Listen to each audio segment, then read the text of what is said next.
Observasi SMK Muhammadiyah 3.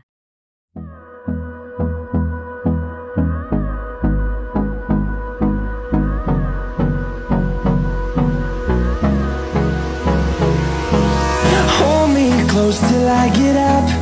Time is barely on our side. I don't wanna waste what's left.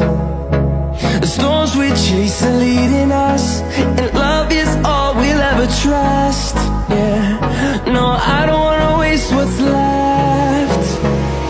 And Bismillahirrahmanirrahim. Assalamualaikum warahmatullahi wabarakatuh. Perkenalkan, nama saya Iksanuddin dari Universitas Uinsuska Riau, Fakultas Tarbiyah dan Keguruan, jurusan Manajemen Pendidikan Islam. Kami akan menunjukkan hasil dari observasi kami di SMK Muhammadiyah 3 Pekanbaru. Silahkan menyaksikan. Yang pertama itu Bu, bagaimana hubungan sekolah dengan orang tua siswa dan masyarakat sekitar? Apakah ada kendala? Alhamdulillah sejauh ini hubungan antara SMK Muhammadiyah 3 Terpadu Pekanbaru dengan lingkungan sekitarnya itu sangat baik.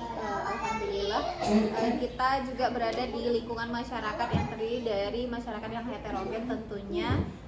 Jadi sekolah juga terus bersinergi dengan masyarakat karena yang namanya sekolah tentu butuh support dan dukungan dari masyarakat. Berarti memiliki hubungan baik dan tidak Ya, ada kendala. insya Allah sejauh ini belum ada kendala. Kemudian pertanyaan yang kedua yaitu Bu, adakah program yang dilakukan untuk meningkatkan hubungan sekolah dengan masyarakat? Ya tentu saja karena SMK itu adalah salah satu sekolah kejuruan yang tentu butuh dukungan dari masyarakat karena masyarakat di sini kan tentu banyak heterogen ya. Masyarakat di sini ada dunia usaha dan dunia kerja serta industri, kemudian ada memang masyarakat di lingkungan sekitar sekolah, kemudian ada masyarakat dalam bentuk orang tua atau wali siswa. Nah, itu tentu banyak program sekolah yang dilakukan untuk untuk meningkatkan kompetensi baik itu siswa ataupun guru yang ada di SMK Muhammadiyah 3 Terpadu Pekanbaru. Salah satu programnya itu yaitu melaksanakan kerjasama atau MOU dengan masyarakat baik itu dari dunia usaha, dunia industri maupun dengan perguruan tinggi negeri dan swasta. Itu salah satu program itu MOU ya Bu. Kemudian apakah sekolah memiliki hubungan kerjasama dengan perusahaan atau lembaga Bu? Ya tentu saja karena kami berasal dari SMK yang dimana setiap tahunnya itu program sekolahnya setiap siswa pada tingkatan kedua itu melaksanakan prakerin atau magang industri. Nah tentu pelaksanaan prakerin atau magang industri ini dilaksanakan di perusahaan-perusahaan dan dunia usaha dan dunia kerja. Nah itu tentu sekolah juga harus terus bersinergi dengan dunia usaha dan dunia industri untuk terus meningkatkan pelayanan kepada siswa. Kemudian Bu, apakah di SMK Muhammadiyah ini ada program pertukaran pelajar? Sejauh ini sebenarnya setiap SMK itu pasti ada programnya, tapi untuk saat ini memang belum dari SMK Muhammadiyah 3 Terpadu Pekanbaru kami belum ada melaksanakan pertukaran pelajar atau student exchange itu belum. Kemudian yaitu pertanyaan terakhir, apakah humas sekolah memiliki strategi dalam membentuk citra yang baik untuk sekolah?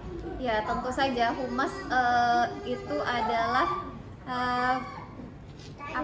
penghubung atau fasilitator yang hubungkan antara sekolah dengan masyarakat atau dunia sekitarnya. Tentu juga humas harus menjaga bagaimana caranya supaya sekolah itu memiliki citra yang baik. Salah satunya itu dengan adanya promosi, kemudian juga memberikan informasi-informasi tentang perkembangan sekolah itu melalui sosial media, baik itu website sekolah, akun-akun sosial media seperti Instagram, kemudian WhatsApp, Facebook, dan lain-lainnya. Itu saja pertanyaan dari kami. Terima kasih atas waktunya Ibu. Sama-sama dan bermanfaat. Pertanyaan pertama yaitu kurikulum apa yang digunakan di SMK Muhammadiyah ini? Baik, untuk di SMK Muhammadiyah 3 Terpadu Pekanbaru ini kita ada menggunakan dua kurikulum. Yang pertama untuk kelas 10 itu kita menggunakan kurikulum Merdeka. Untuk kelas 11 dan 12 itu kita masih menggunakan kurikulum 2013 revisi. Baik, makasih Bu. Terus apakah sekolah SMK Muhammadiyah ini siap menerapkan kurikulum merdeka, Bu? Alhamdulillah kita sudah melaksanakannya selama 1 tahun ya. Sebelumnya kita itu diberi pembekalan terlebih dahulu karena kita alhamdulillah dipercaya sebagai sekolah pusat keunggulan. Jadi di sana ada dibekali guru dan karyawannya itu berbagai macam pelatihan yang berhubungan dengan kurikulum merdeka. Jadi alhamdulillah insya Allah sudah siap melaksanakan kurikulum merdeka di tahun kedua. Terus ada berapa kejuruan yang ada di SMK Muhammadiyah ini, Bu? Untuk tahun ini kita ada 6, kita belum buka jurusan baru, masih ada TKR jurusannya teknik kendaraan ringan otomotif, TBSM teknik dan bisnis sepeda motor, kemudian teknik pemesinan, akuntansi dan keuangan lembaga, otomatisasi dan tata kelola perkantoran, kemudian satu lagi ada di jurusan teknik dan komputer jaringan. Jadi ada 6 jurusan di sini. Baik, selanjutnya saya ingin memberikan sedikit pertanyaan. Yang pertama itu apa saja mata pelajaran yang dipelajari siswa di sekolah ini? Oke, untuk mata pelajaran karena kita di sini kita SMK ya, jadi ada mata pelajaran umum itu seperti bahasa Indonesia misalnya. Terus ada lagi nanti seni budaya, sejarah Indonesia, terus ada lagi mata pelajaran kejuruan. Nah, untuk kurikulum merdeka itu bahasa Inggris dan matematika itu termasuk ke dalam mata pelajaran kejuruan, berbeda dengan kurikulum 2013. Kalau dulu itu termasuk mata pelajaran umum. Terus nanti ada juga mata pelajaran sesuai dengan kompetensi keahliannya masing-masing di jurusan masing-masing. Baik, terima kasih. Selanjutnya itu berapa hari siswa melakukan pembelajaran? Kemudian dimulai dari jam berapa dan sampai jam berapa siswa belajar di sekolah? Untuk SMK Muhammadiyah 3 Terpadu Pekanbaru itu kita sistem belajarnya full day dari hari Senin sampai hari Jumat. Nah, itu dimulai dari pukul 7 sampai pukul 16 WIB. Jadi nanti kita sholat zuhur dan asyar berjamaah dulu, baru siswa-siswinya pulang. Kemudian di hari Sabtu itu diisi nanti dengan ekstrakurikuler jika ada siswa yang berminat. Baik, Bu, terima kasih. Mungkin itu saja. Baik, terima kasih. Udah. Terima kasih atas waktunya Pak. Sebelumnya perkenalkan nama saya Mbak Huda Media. Saya kami semua berasal dari Universitas Riau, Fakultas Tarbiyah dan Keguruan, Prodi Manajemen Pendidikan Islam. Adapun maksud dan tujuan kami di sini, kami akan berkonsultasi dan ingin wawancara Bapak terkait mengenai pengelolaan sarana dan prasarana. Baik, sebelumnya boleh saya tahu dengan Bapak siapa? Oke, perkenalkan. Assalamualaikum warahmatullahi wabarakatuh. Waalaikumsalam warahmatullahi wabarakatuh. Nama saya Infak Sirin. Saya di sini selaku Wakil Kepala Sekolah Bidang Sarana dan Prasarana di SMK Muhammadiyah. Ya, silakan. Mungkin ada yang mau ditanyakan? Baik, saya akan mengajukan beberapa pertanyaan. Yang pertama itu bagaimana kepemilikan lahan dan sekolah di SMK Muhammadiyah di sana? Ya, oke. Untuk kepemilikan lahan itu Muhammadiyah itu seluruh Muhammadiyah itu dikelola oleh pimpinan pusat Muhammadiyah atau perserikatan. Jadi lahannya semuanya itu milik perserikatan Muhammadiyah. Sifatnya udah SHM, sertifikat hak milik. Jadi nasional. Oke. Nomor 2. Selanjutnya apa saja prasarana yang ada di SMK Muhammadiyah ini dan bagaimana pengelolaannya, Pak? Oke. Prasarana misalnya apa contohnya? Prasarana mungkin bisa dilihat dari kayak seperti gedungnya, kemudian kelas-kelasnya, kursi. Jadi gedung-gedung di sini di sekolah ini sebelumnya kita tahu dulu ya, SMK Muhammadiyah 3 ini memiliki 6 jurusan ya. 6 jurusan. Yang pertama ada jurusannya namanya Teknik Kendaraan Ringan Otomotif, yang kedua Teknik Bisnis Sepeda Motor, yang ketiga ada Teknik Permesinan, yang keempat ada Teknik Komputer Jaringan, yang kelima ada ADP ya, Administrasi Perkantoran ya. Yang keenam akuntansi ya. Hafal ya. Seluruhnya alhamdulillah sekolah ini memiliki fasilitas ya, ada ruang kelas atau ruang belajar, kemudian ada ruang praktek yang semuanya dikelola langsung oleh sekolah. Ya, lanjut. Terus apakah sarana prasarana di sini sudah memenuhi kebutuhan siswa? Oke. Alhamdulillah SMK Muhammadiyah 3 ini salah satu SMK pusat keunggulan di Provinsi Riau. Jadi SMK pusat keunggulan ini sekolah yang memiliki sarana dan prasarana yang lengkap karena diberi bantuan oleh pemerintah. Jadi alhamdulillah untuk jurusan teknik kendaraan ringan itu sekolah sudah memiliki standar industri. Nah, jadi selain itu kami juga di jurusan lain sudah mulai berusaha juga melengkapi dengan sarana prasarana yang sesuai dengan industri karena SMK ini standarnya itu harus sama dengan industri apa yang ada di perusahaan, contoh bengkel sepeda motor, bengkel mobil itu sama sarananya dengan di dialer sana. Nah, jadi untuk sarana prasarana insya Allah untuk SMK Muhammadiyah ini sudah cukup lengkap. Nah, ya karena untuk kita perlu diketahui untuk di Pekanbaru ini ada 3 SMK pusat keunggulan. Yang pertama untuk jurusan otomotif, yang pertama itu ada SMK Muhammadiyah 1, yang kedua SMK Muhammadiyah 3 Pekanbaru, yang ketiga ada SMK Telkom. Nah, jadi salah satunya kita yang cukup lengkap di Pekanbaru. Oke, lanjut. Selanjutnya, nah bagaimana nih Pak cara mengatasi apabila ada kekurangan dana dalam pengadaan dan pemeliharaan sarana dan prasarana di sekolah? Oke. Untuk pembiayaan sekolah itu di sini SMK Muhammadiyah 3 itu ada 3 pembiayaan sumber pembiayaan. Yang pertama itu ada namanya SPP ya, atau apa namanya SPP iuran dari siswa. Yang kedua namanya BOSNAS. BOSNAS itu ini bantuan operasional sekolah dari pemerintah, BOSNAS nasional sifatnya. Yang ketiga ada BOSDA. Bantuan operasional sekolah dari pemerintah provinsi. Jadi untuk apa namanya ini pembiayaan semuanya insya Allah sudah tercover.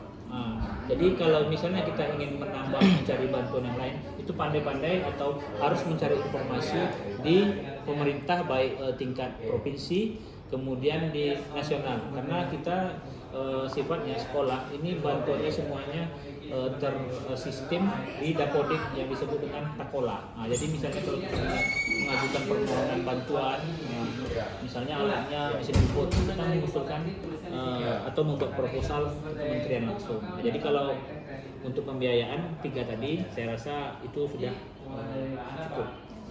Yang pertama Pak tentang tenaga pendidikan, berapa jumlah tenaga pendidik dan kependidikan di SMK Muhammadiyah ini?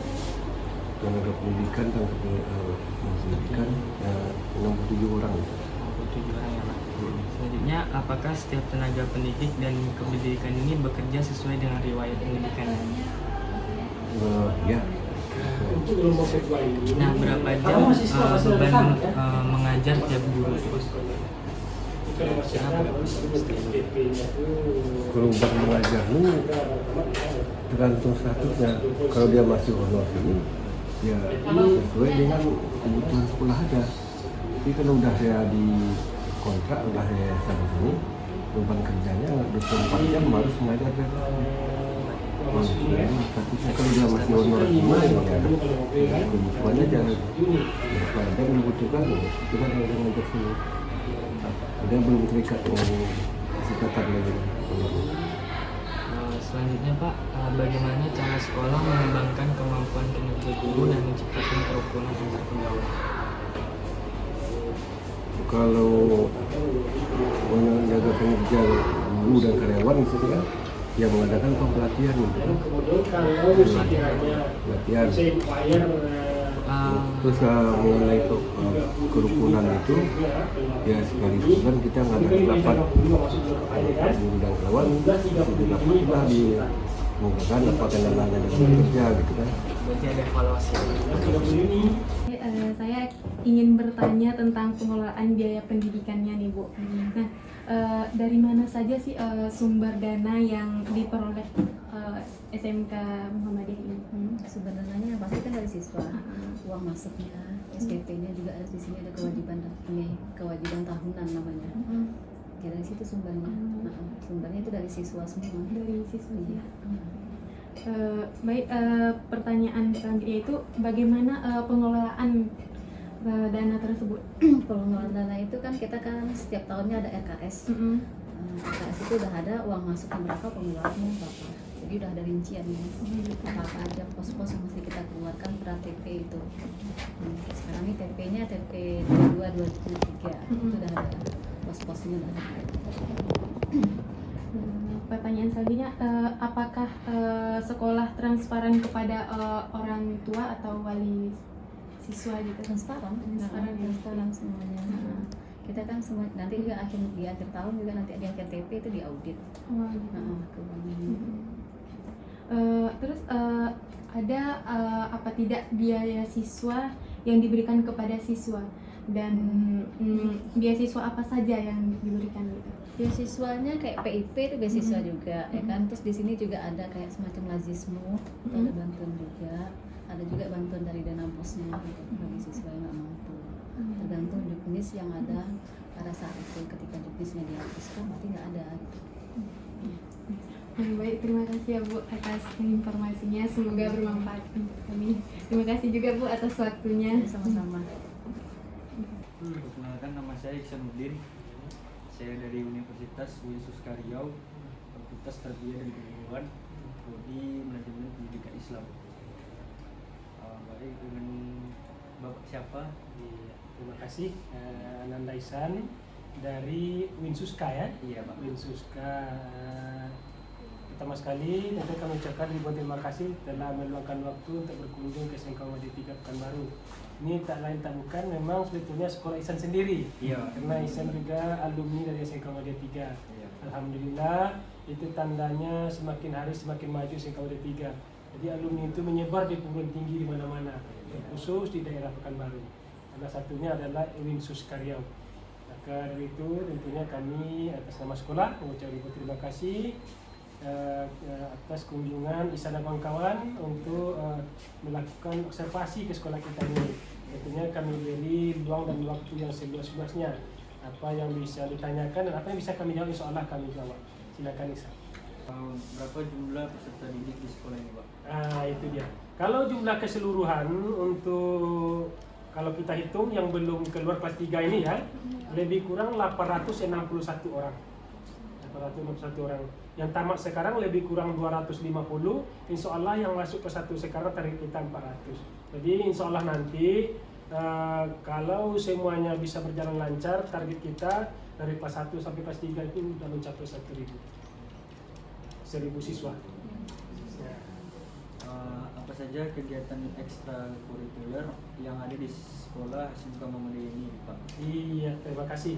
School kita sama-sama Ihsan dan kawan-kawan ketahui, pertama sekali kita di sekolah Muhammadiyah itu ada eskul wajib. Eskul wajib itu yang pertama adalah seni bela diri tapak suci. Nah, itu kalau di Muhammadiyah itu harus. Jadi keharusan dan kewajiban itu menjadi masuk nilai rapornya. Jangankan di Muhammadiyah, sekolah lain non Muhammadiyah aja, yang di luar Muhammadiyah aja sekarang sudah belajar seni bela diri tapak suci. Sementara seni bela diri tapak suci itu adalah keterampilannya putra putri Muhammadiyah. Orang luar aja dari Muhammadiyah sudah belajar tapak suci, apalagi santri atau siswa-siswi Muhammadiyah. Tentu tidak akan mungkin dia tidak belajar. Gunanya adalah tentu sesuai dengan misi Muhammadiyah adalah untuk menjaga keselamatan diri masing-masing, terutama bagi perempuan dari kadernya Muhammadiyah. Kemudian kedua ada yang namanya Hizbul Waton. Hizbul Waton ini kalau di umum namanya pramuka. Bagaimana dia nama Hizbul Waton atau HW. Ini juga termasuk eskul wajib. Yang ini memang perlu dilaksanakan. Itu.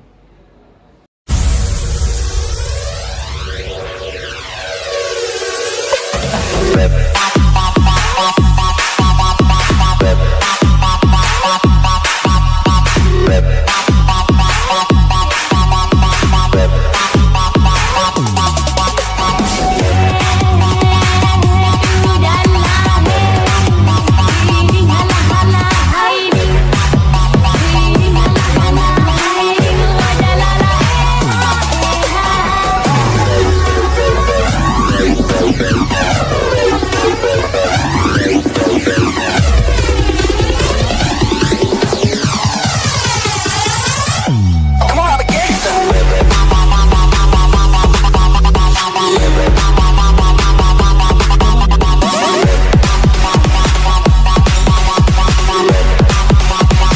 Bye.